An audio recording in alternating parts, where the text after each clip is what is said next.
Hey guys, this is GoD CoMpLeXz, and this is the first episode in my beginner course for Gears of War 3. Basically what I'll be showing you during this episode is the history of the game, as well as an introduction to myself, and also a rundown of all the menus and sub-menus within. As I said before, my gamer tag is GoD CoMpLeXz, and I've been playing Gears of War since it came out in 2006. I've also been playing game battles since around 2007. I've had some success within Gears of War 2 in game battles. My team has quite regularly finished on the first page of the ladder, and also we got into the semi-final of the playoffs a couple of seasons back. I also achieved Seriously 1.0 and 2.0 in both Gears of War 1 and 2. As for the history of the game, it focuses around the main two characters, Marcus Phoenix and Dominic Santiago.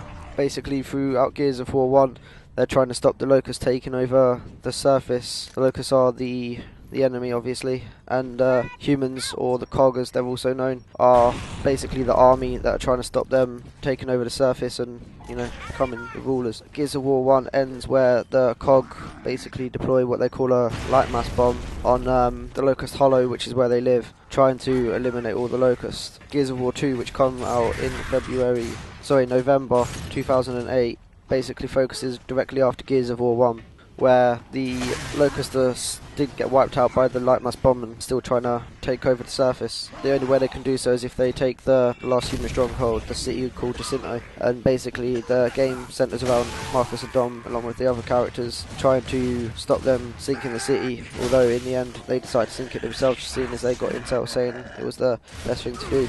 But it turns out it wasn't, as you find out in Gears of War 3, which came out in September 20th, 2011. Again, focuses around Marcus and Dom. They're basically on their own, really, because almost all of the COG army has gone to nothing, and this takes place 2 years after Gears of War 2, by the way. As I mentioned, the COG army is basically down to the bare bones now, and another enemy has arisen called the Lambent. They're basically an offshoot of the Locust, but they are also fighting the Locusts. The Locusts are also sort of in a similar position to the COG, where a lot of them are wiped out, so they're sort of in hiding. I obviously won't go into too many details on the storyline for Gears of War 3, as if you haven't done the campaign yet, I don't want to spoil it. Also, if you haven't done the campaign yet and you wish to do a guide, we have a few guides of the Gears of War 3 campaign on GamingMentor.com. I think that's about all I can say for the history of the game, so why don't we take a look at the menus. As you can see here, as soon as you press start on the menus, it has to download and upload all your recently played data, so that takes a couple of seconds. As you can see here, the menus are quite in depth, quite attractive. We'll start with the top one, which is campaign. In the campaign, there are two different ways to play the campaign. There's the standard version and the arcade version. Both of them you can play between 1 and 4 players cooperative. If you choose the standard version, it basically works the same as any other Gears of War game, where you play through again with between 1 and 4 players, and when you go down but not out, you obviously this is when you get revived, as I'll explain later on in later episodes. But when you're down but not out, you can be picked up by your teammates, but if you die, that's it, you have to restart from the checkpoint. On arcade, on the other hand, when you go down but not out, you don't go down but not out, you just die, and then you respawn in a given time. Which, they both have their benefits, but with arcade, because you just die straight away, this counts on the number of people playing in your party. If you have 4, then all 4 of you have to die before one respawns to basically die and have to load from checkpoint. Whereas if like 3 of you are dead, for example, if one of you hides until all of their respawn countdowns go down, they'll all respawn, and then you can just carry on playing without reloading from the checkpoint. So arcade is considered easier by some people. The other difference with arcade to standard campaign is it's based on the scoring system, where you can get different ribbons to you can in the standard, and I'll explain the ribbons later on in this video. But yeah, basically it works where the more damage you do and the more things you interact with within the game, the more points you score, and then if you score more points than your teammates, during each chapter, then you come top of the leaderboards in each chapter. In both of them, there are 5 acts to complete. In each act, there are a different amount of chapters. Like in Act 1, for example, where you have 7 total chapters. In Act 2, I believe you have 7 as well. Yeah, you have 7 in Act 2. In Act 3, you have only 5 chapters in Act 3. In Act 4, you have 6. And in Act 5, you also have 6 chapters. The game itself isn't a long game, but it isn't a short game. It's just dependent on, obviously, your skill level and how many people you're playing with and what difficulty you play it on. But overall, I would probably say you're looking at about 10 hours of gameplay. I think that's about all there is to show you during the campaign. On versus mode, you have 2 different game types again. You have standard and private. During private, you get the option to change anything within each slotted game type. Like here, for example, you can change the respawns, the amount of rounds to win, the number of bots, difficulty of the bots, the bleed out time, whether or not friendly fire is turned on, the weapon respawns, and the map selection. Also as well, when you're on the next menu after this, when you're allocating your team, you can also change the weapon spawn, so you can put different weapons on each spawn.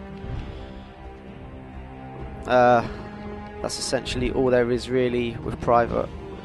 Private is basically where you only invite who you want into the game. You don't get any people just randomly joining in. Standard, on the other hand, works the complete opposite, where it's a set game type and each mode has its own rules that you can't alter. On Quick Match, you basically search with other people who have searched Quick Match as well, and you can play against bots or humans. The bots get replaced by humans when a new human joins the game, and they can join mid-game. They don't have to wait for each map to load.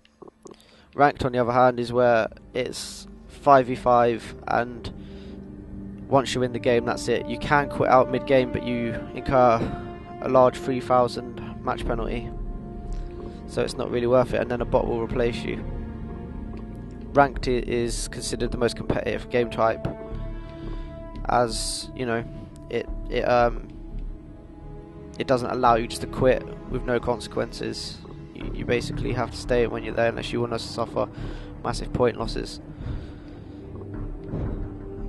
I will go through the game types in another one of the videos.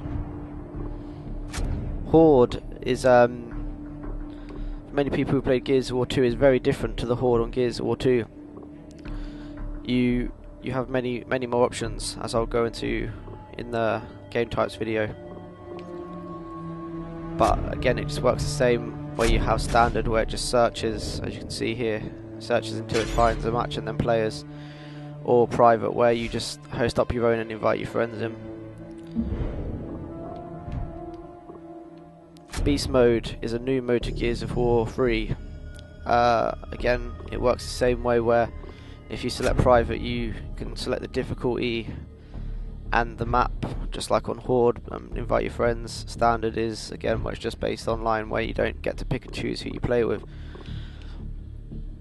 The stats and awards is one of the best pages in the menus on Gears of War 3. As you can see here, you have many options. The first page here gives you a rundown on your stats on versus, Horde, Beast and the campaign, and also a rundown on your overall matches played, kill to death ratio,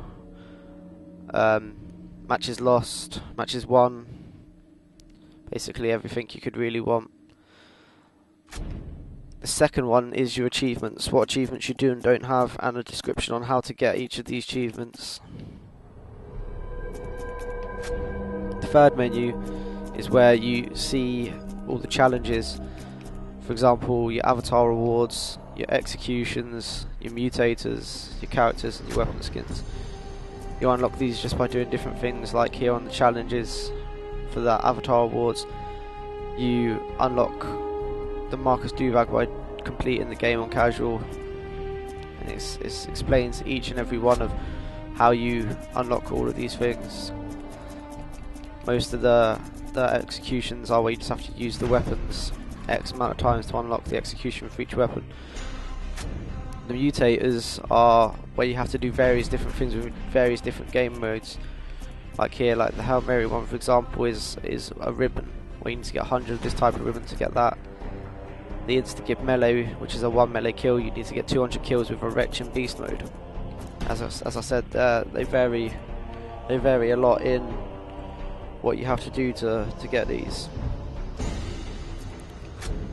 Characters, again, it's all very similar, where it varies from different things to how you get them across many game types. The fourth tab is the collectibles during the campaign, which again there's going to be a video for on gamingmentor.com indicating where you pick up all of these collectibles.